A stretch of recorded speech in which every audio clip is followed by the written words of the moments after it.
आप सभी दोस्तों का बहुत बहुत स्वागत है मेरे YouTube चैनल हिंदी साहित्य क्लासेस में। और आशा करती हूँ आप लोग बहुत अच्छे होंगे और आप लोगों की तैयारी बहुत अच्छे से चल रही होगी। और अब जो है आप लोगों की तैयारी बहुत अच्छे से नहीं, बहुत अच्छे से होनी चाहिए, 2 गुना बढ़ जानी चाहिए, क्योंकि पेपर का जो है डेट आ गया है। आप लोगों ने देख लिया होगा, पेपर जो है 17 जून को है। अभी फेज़ 1 का जो है डेट शीट आया है। तो चलिए देखते हैं आज का प्रैक्टिस सेट। आज का प्रैक्टिस सेट 20 है। इससे पहले मैंने 19 प्रैक्टिस सेट कराए हैं जो बहुत महत्वपूर्ण हैं। आप लोगों ने देखा होगा, जिन्होंने नहीं देखा है वो जाकर देख लें।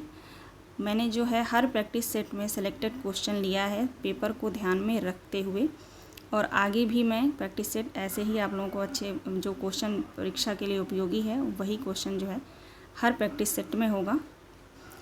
तो आप लोग जाकर देख सकते हैं और देख लीजिए आप लोग, ठीक है। चलिए देखते हैं आज का पहला प्रश्न। आज के प्रैक्टिस सेट में जो है मैंने हर टॉपिक से लिया है। पहले का जो प्रैक्टिस सेट मैंने कराया है उसमें मैंने टॉपिक वाइज लिया है, जैसे भाषा से हो गया, कहानी से हो गया, उपन्यास से हो गया, इस तरह से मैंने उसमें कराया है।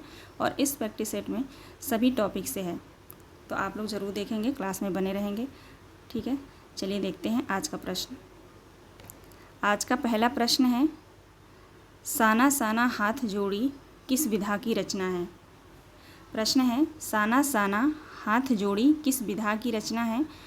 ये कहानी है या यह एक कविता है या कहानी है, यात्रा वृत्तांत है या जीवनी है। इन चारों ऑप्शन में से कौन सा सही होगा।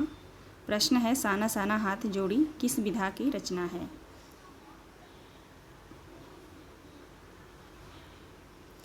राइट आंसर है ऑप्शन सी, यह एक यात्रा वृत्तांत है जो मधु कांकरिया का है। मधु कांकरिया का है ये।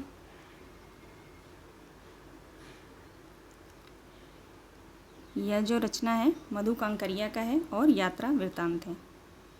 आगे देखते हैं दूसरा प्रश्न, खुसरो को हिंदी कविता का संपादक कौन है। खुसरो की हिंदी कविता, ये जो पूरा क्वेश्चन है, खुसरो की हिंदी कविता के संपादक कौन हैं। प्रभाकर छेत्री, भारत यायावर, कृष्णदत्त पालीवाल या ब्रजरत्न दास। खुसरो की हिंदी कविता के संपादक इनमें से कौन है।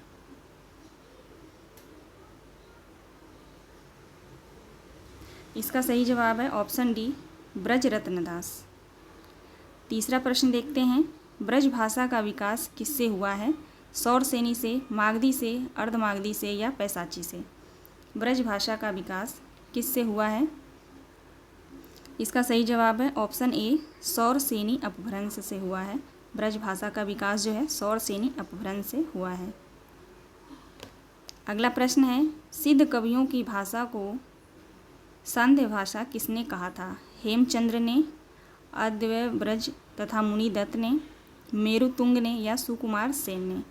सिद्ध कवियों की भाषा को संध्या भाषा किसने कहा था। राइट आंसर होगा ऑप्शन बी, अद्वैय ब्रज तथा मुनिदत्त ने। अगला प्रश्न है, सौराष्ट्री या नागर अपभ्रंश का संबंध किससे है। महाराष्ट्र से, राजस्थान से है या गुजरात से है या बिहार से है। पांचवा प्रश्न है हमारा, सौराष्ट्री या नागर अपभ्रंश का संबंध इनमें से किससे है। राइट आंसर होगा ऑप्शन सी, गुजरात से। अगला प्रश्न है, पैसाची अपभ्रंश का एक अन्य नाम यह भी है। इनमें से कौन सा एक और नाम है पैसाची अपभ्रंश का। लाटी है या दरद है, सौरसेनी है या केकय है। इम्पॉर्टेंट क्वेश्चन है ये। पैसाची अपभ्रंश का एक और अन्य नाम इनमें से कौन सा होगा। छठा प्रश्न है ये। इसका राइट आंसर है ऑप्शन डी, केकय। अगला प्रश्न देखते हैं, सातवां प्रश्न है, लरिका ख्यालात है वाक्य किस बोली का है। ये जो है यहाँ पे लिखा गया है, लरिका ख्यालात है, यह वाक्य किस बोली का है। अवधी में है, ब्रज भाषा में है या मालवी में है या मैथिली में है। इसका सही जवाब है ऑप्शन ए, अवधी भाषा में है ये। आगे देखते हैं, रस के संदर्भ में सही कथन चुनना है। यहाँ पे यहाँ पे रस के संदर्भ में कुछ कथन दिए गए हैं, देखते हैं इनमें से सही कथन कौन सा है। रस वाच्य होता है, रस व्यंग्य होता है, रस निर्वैयक्तिक होता है, या रस विभाव अनुभाव संचारी भाव तथा अस्थायी भाव नहीं है।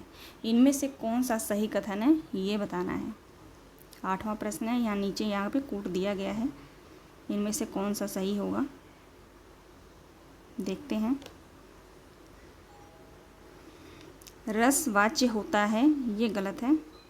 रस व्यंग्य होता है सही है। रस निर्वैयक्तिक होता है बिल्कुल सही है।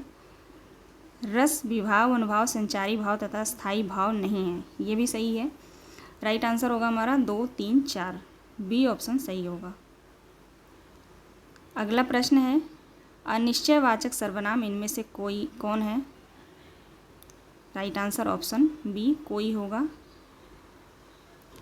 उपसर्ग के प्रयोग में इनमें से कौन सा सही है। उपसर्ग के प्रयोग में बताना है, शब्द का अर्थ ठीक विपरीत हो सकता है, शब्द का अर्थ विपरीत न होकर बदल सकता है, शब्द के अर्थ में कोई परिवर्तन भी हो सकता है, शब्द के अर्थ में बदलाव न होकर विशिष्टता आ सकती है।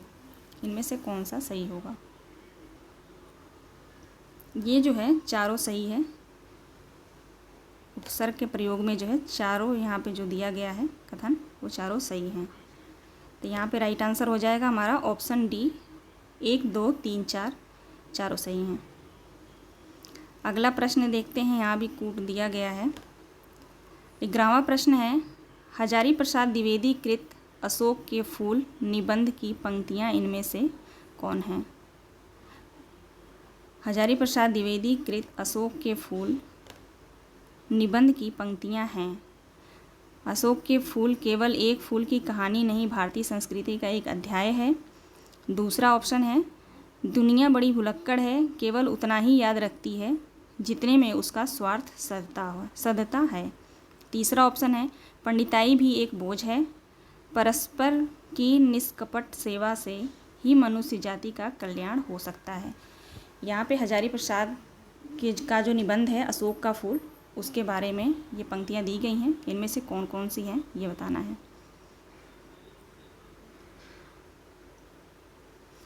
इसका सही जवाब है ऑप्शन ए, 1, 2, 3 ये तीनों सही है, 4 जो है गलत है। तो 1, 2, 3 सही होगा, ऑप्शन डी जो है राइट आंसर है। अगला प्रश्न देखते हैं, मानस का हंस में यह कथन किसका है। यहाँ मानस के हंस जो रचना है, उपन्यास है, उसके बारे में कथन दिया गया है। यहाँ पे कथन है, जीविका तो जीव से भी अधिक प्यारी होती है ना। यह जो है किसने कहा है, रत्नावली, पंडित गंगाराम, नरहरि बाबा या शेष सनातन ने। जीविका तो जीव से भी अधिक प्यारी है ना, यह जो कथन है मानस के हंस में से लिया गया है, किस पात्र का है।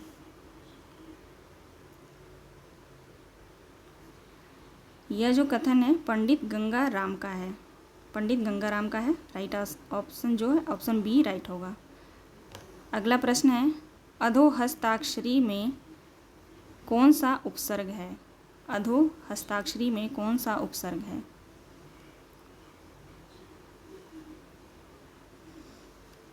सही जवाब है ऑप्शन सी, अधा।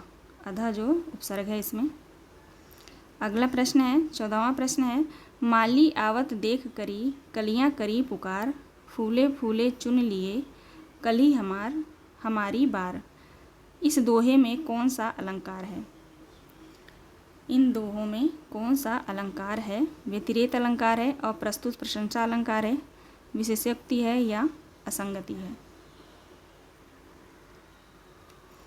इसका सही जवाब है ऑप्शन बी, अप्रस्तुत प्रशंसा अलंकार। अलंकार को आप लोग जरूर देख लेंगे, क्योंकि ऐसे ही पूछता है, जिस अलंकार पे हमारा ध्यान नहीं जाता उसी अलंकार को जो है पूछता है यूजीसी ने टीजीटी असिस्टेंट प्रोफेसर की परीक्षाओं में। आगे देखते हैं, शुद्ध वाक्य चुनिए। इसमें से शुद्ध वाक्य चुनना है। सीता झूठ कही थी, सीता ने झूठ कही थी, सीता ने झूठ कहा था, या सीता एकदम झूठ बोल रही। तो राइट आंसर है इसका ऑप्शन सी, सीता ने झूठ कहा था।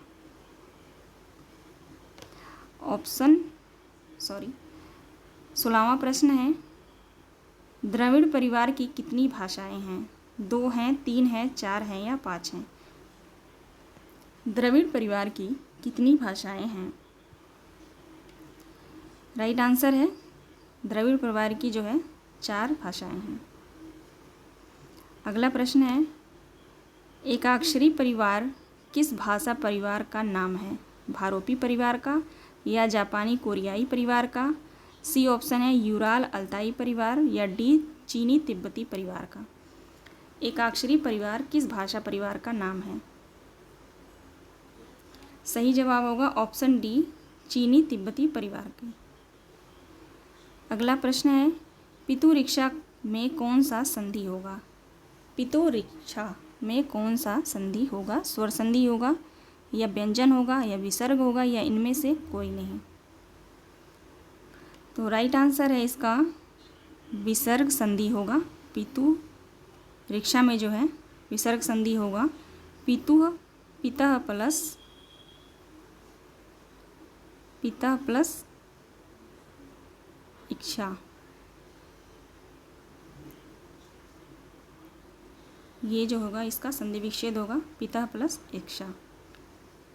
अगला प्रश्न देखते हैं, अनुदीन दीन के पश्चात किस समास का उदाहरण है? यहाँ पे दिया गया है अनुदीन, दीन के पश्चात किस समास का उदाहरण है?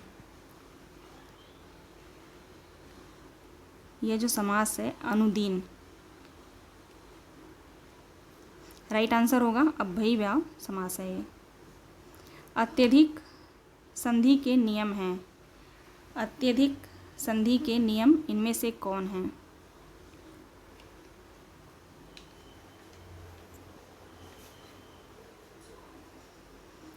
इसका राइट आंसर होगा ऑप्शन सी इको एडच।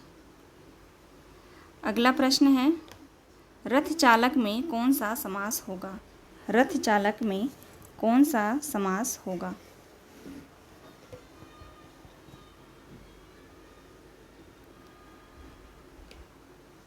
रथ चालक में द्वितीय तत्पुरुष समास होगा। अगला प्रश्न है, भारतीय संविधान की 8वीं अनुसूची में उल्लिखित वह भाषा जिसे माझी भाषा भी कहते हैं वो इनमें से कौन सा है? संथाली है, बोडो है या डोंगरी है या कोंकणी है? प्रश्न है, भारतीय संविधान की 8वीं अनुसूची में उल्लिखित वह भाषा जिसे माझी भाषा भी कहते हैं। इसका राइट आंसर है संथाली, है ना। आप क्वेश्चन यहाँ से आ सकता है कि संथाली भाषा को और क्या कहते हैं? तो मांझी भाषा भी कहते हैं। संथाली को और क्या कहते हैं? मांझी भाषा। अगला प्रश्न है, भारत में प्रगतिशील संघ का तृतीय अधिवेशन कहाँ आयोजित किया गया था? कोलकाता में, दिल्ली में, लखनऊ में या मुंबई में?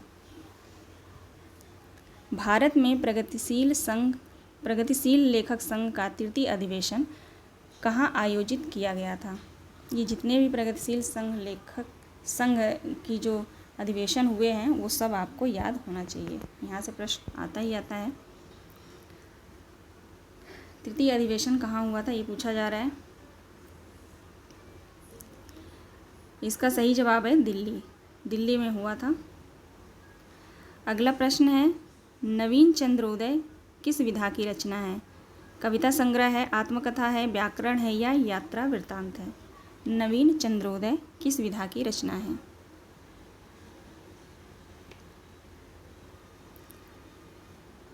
यह जो है एक व्याकरण ग्रंथ है। अगला प्रश्न है, जिमिलोड़ विलज्जई पाड़ी एहि तिमि घरड़ी लई चित्त कथन, यह कथन किसका है? यह पंक्तियाँ किसकी हैं? सरहपा की हैं, लुईपा की है, गोरक्षप्पा की या कढ़ापा की? जिमिलोड़ विलज्जई पाड़ी एहि तिमि घरड़ी लई चित्त, यह पंक्ति किसकी है? यह पंक्ति जो है कढ़ापा की है। कढ़ापा का समय जो है 840, इनका समय जो है 840 और ये 84 सिद्धों में सबसे बड़े सिद्ध माने जाते थे। अगला प्रश्न है, परशुराम तेहि अवसर आयो, कठिन पिनाक कहयो किन तार्यो, क्रोधवंत यह वचन सुनायो। काव्य पंक्तियाँ किस ग्रंथ से ली गई हैं? सूरसागर से, विनय पत्रिका से, रामचरितमानस से या वरवै रामायण से? पंक्तियाँ हैं, परशुराम तेहि अवसर आयो, कठिन पिनाक कहयो दिन कहयो किन तरियो, क्रोधवंत यह वचन सुनायो। यह पंक्तियाँ किस ग्रंथ से ली गई हैं? तो सही जवाब होगा इसका ऑप्शन ए, सूरसागर से ली गई हैं। अगला प्रश्न है, सुमेलित करना है यहाँ पे। देखते हैं, रामचरित चिंतामणि किसका है?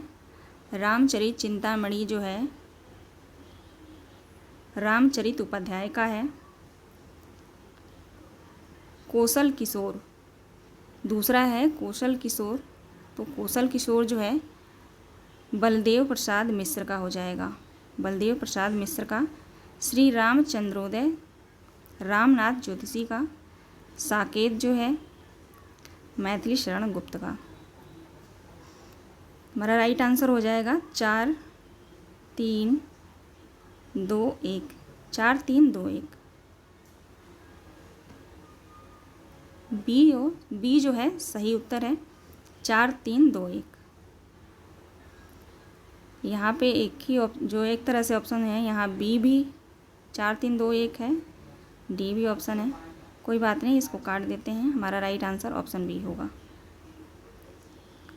अगला प्रश्न देखते हैं, रीतिकालीन कवियों पर भाषा में मिश्रण करने एवं व्याकरण के नियमों की अवहेलना करने का दोष किस आलोचक ने लगाया?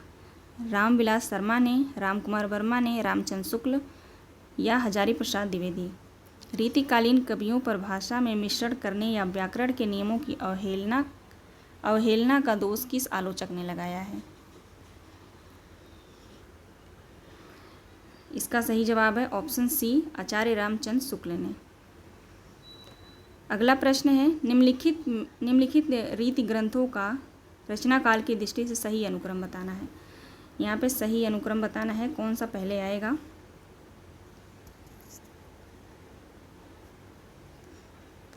ललित ललाम यहाँ पे रहेगा।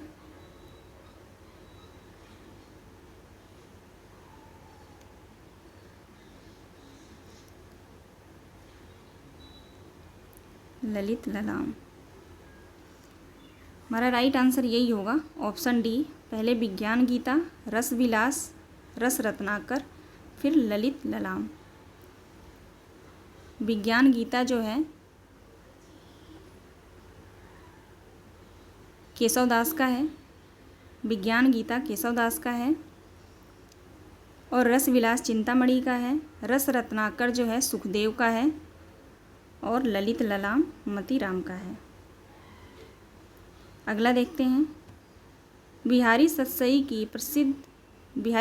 की प्रसिद्धि का सबसे बड़ा कारण है कल्पना की समाहार शक्ति, नायिका भेद वर्णन या शब्दों का नपा तुला प्रयोग।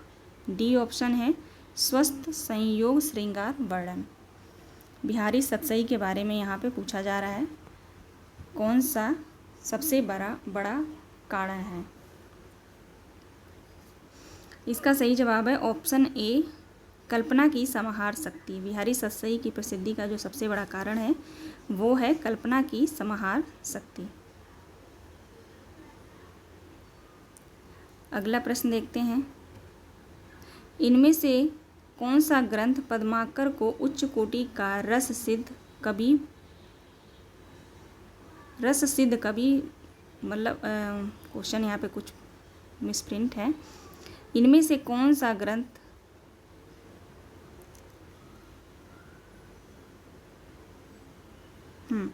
इनमें से कौन सा ग्रंथ जो है पद्माकर को उच्च कोटि का रस सिद्ध साबित करता है? प्रबोध पचासा या जगत विनोद, पद्माभरण या राम रसायन? राइट आंसर क्या होगा?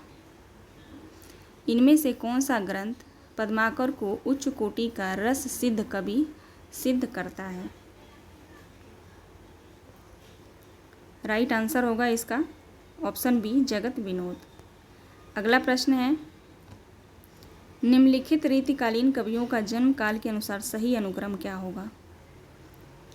जन्म के अनुसार सही अनुक्रम क्या होगा, ये बताना है।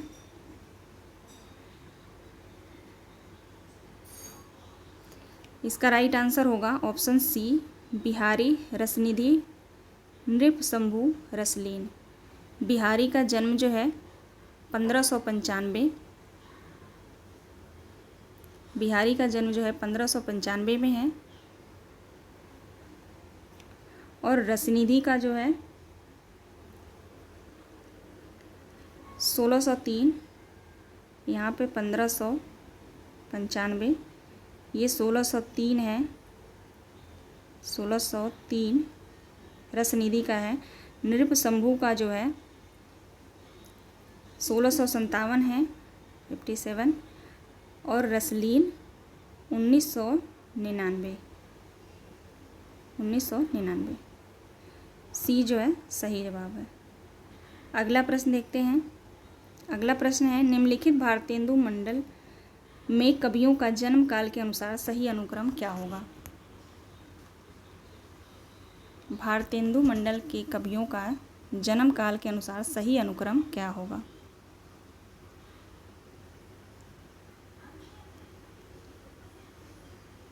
राइट आंसर होगा ऑप्शन डी, भारतेंदु हरिश्चंद्र, प्रेमघन, जगमोहन सिंह, अंबिका दत्त व्यास। भारतेंदु हरिश्चंद्र का जन्म जो है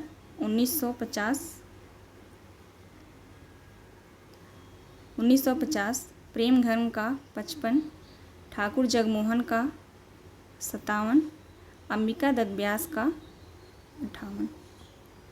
राइट आंसर ऑप्शन डी होगा। अगला प्रश्न देखते हैं। आधुनिक काल का सूरदास किसे कहा गया है? अयोध्या सिंह उपाध्याय को, द्वारिका प्रसाद मिश्र को, गिरिधर शर्मा नवरत्न। डी ऑप्शन है मैथिली शरण गुप्त को। आधुनिक काल का सूरदास इनमें से किसको कहा गया है?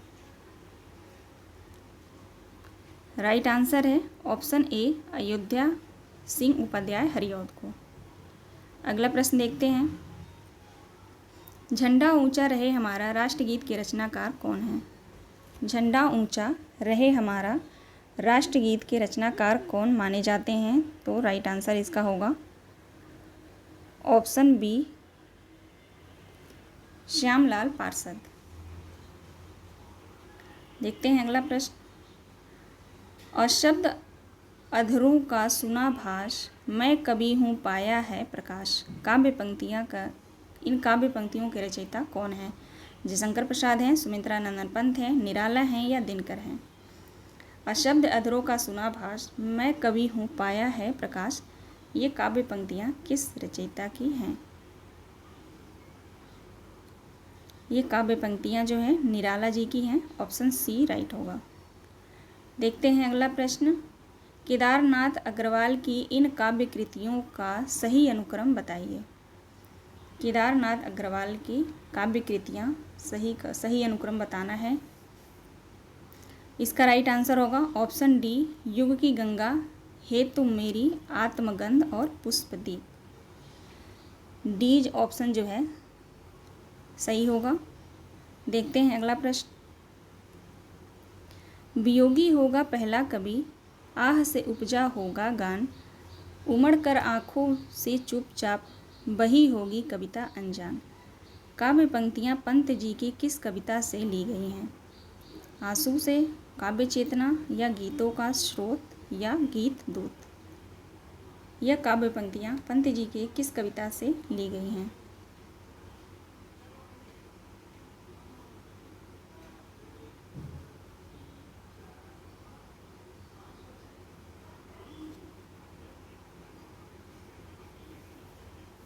इसका राइट आंसर होगा ऑप्शन बी, काव्य चेतना।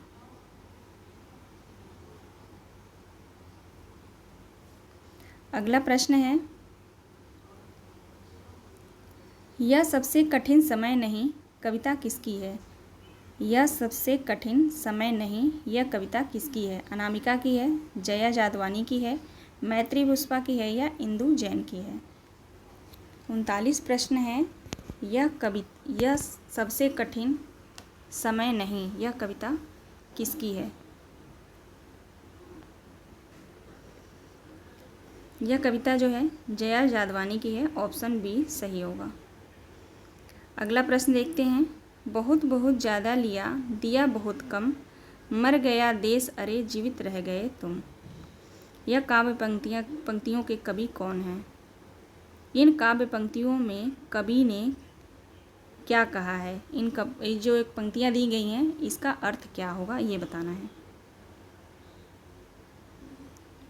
इसका राइट आंसर होगा ऑप्शन सी, बुद्धिजीवियों की भर्त्सना की गई है। इन पंक्तियों में जो है बुद्धिजीवियों की भर्त्सना की गई है, यानी बुराइयां की गई है। अगला प्रश्न है, प्रयोगवाद की प्रवृत्ति नहीं है। इनमें से कौन सी प्रवृत्ति है जो प्रयोगवाद की नहीं है, ये बताना है। राइट आंसर होगा ऑप्शन डी, आशावाद। ये प्रवृत्ति जो है प्रयोगवाद की नहीं है। बाकी तीन जो हैं राइट आंसर है। तो हमारा राइट आंसर होगा डी। अगला प्रश्न देखते हैं। निम्नलिखित तार सप्तक के कवियों का जन्म के अनुसार सही अनुक्रम बताना है। निम्नलिखित में से तार सप्तकों के कवियों का जन्म के अनुसार सही अनुक्रम बताना है।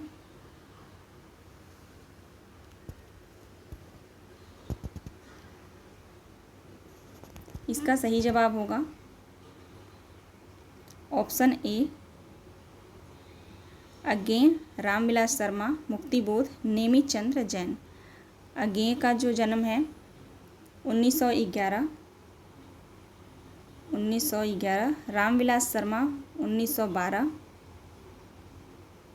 मुक्तिबोध 1917, नेमिचंद्र जैन 1918। आगे देखते हैं। अगला प्रश्न है, निम्नलिखित काव्य कृतियों को उनके रचनाकारों के साथ सुमेलित करना है। यहाँ पे नीचे कूट दिया गया है, देखते हैं। यहाँ पे नाव के पाँव जो है जगदीश गुप्त की है, 4 हो जाएगा। माया दर्पण जो है श्रीकांत वर्मा की है, 3 होगा। मुक्ति प्रसंग राजकमल चौधरी की है, 2 हो जाएगा। कल सुनना मुझे धूमिल पांडे की है। 4 3 2 1 राइट आंसर होगा। 4 3 2 1 बी ऑप्शन सही होगा। अगला प्रश्न देखते हैं। दिनकर ने अपने किस कविता संग्रह को मौलिक कविताओं का संकलन नहीं कहा है? नीम के पत्ते, नील कुसुम को, आत्मा की आंखें को या नए सुभाषित को? दिनकर ने अपनी किस कविता संग्रह को मौलिक कविताओं का संकलन नहीं कहा था? इसका सही जवाब है ऑप्शन सी, आत्मा की आंखें।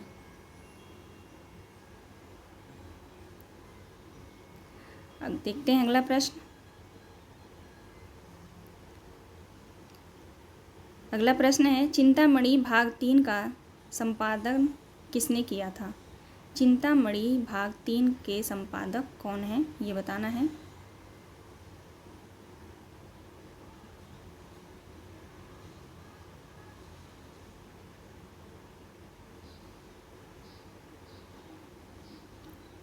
राइट आंसर होगा इसका ऑप्शन ए, नामवर सिंह।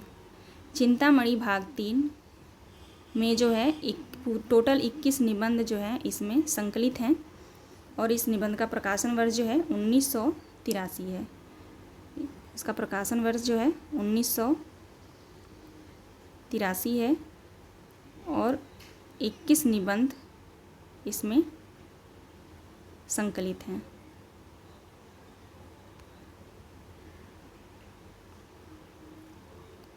देखते हैं अगला प्रश्न। यहाँ भी मिलान करना है, यहाँ पे नीचे कूट दिया गया है। निबंध है और निबंध के लेखक बताने हैं।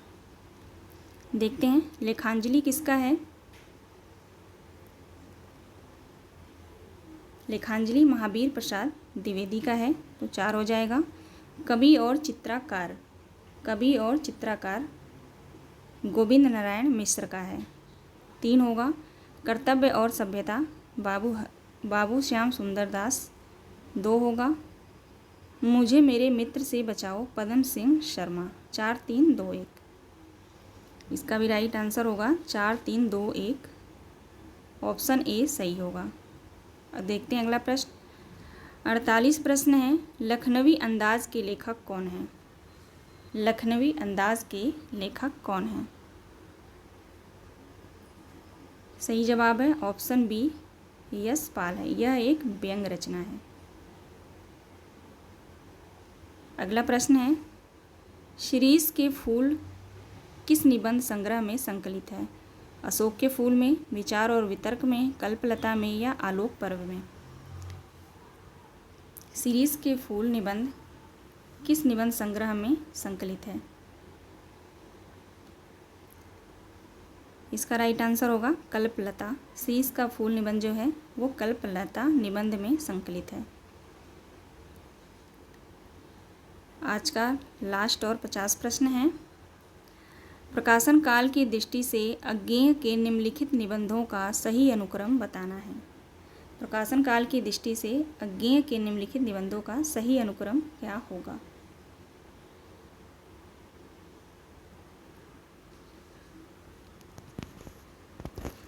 राइट आंसर होगा इसका ऑप्शन डी।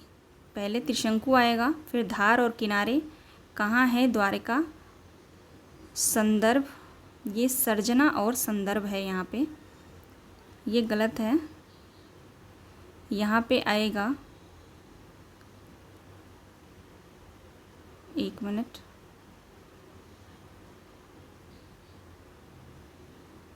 सर्जना,